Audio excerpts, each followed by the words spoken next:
Is it too late to have your breasts reconstructed? The answer is probably no. So there are lots of techniques in breast reconstruction that can be used to make breasts out of essentially nothing. Oftentimes that means we need to perform autologous tissue flaps to add healthy tissue to the chest wall.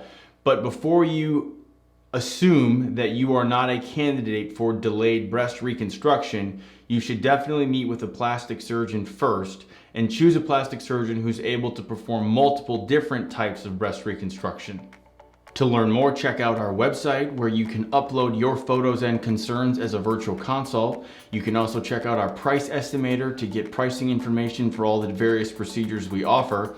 And finally, if you'd like to have your questions answered on a future podcast or Q&A video session like this, please leave a message on our SpeakPipe. You can go to our blog page and our SpeakPipe is located there.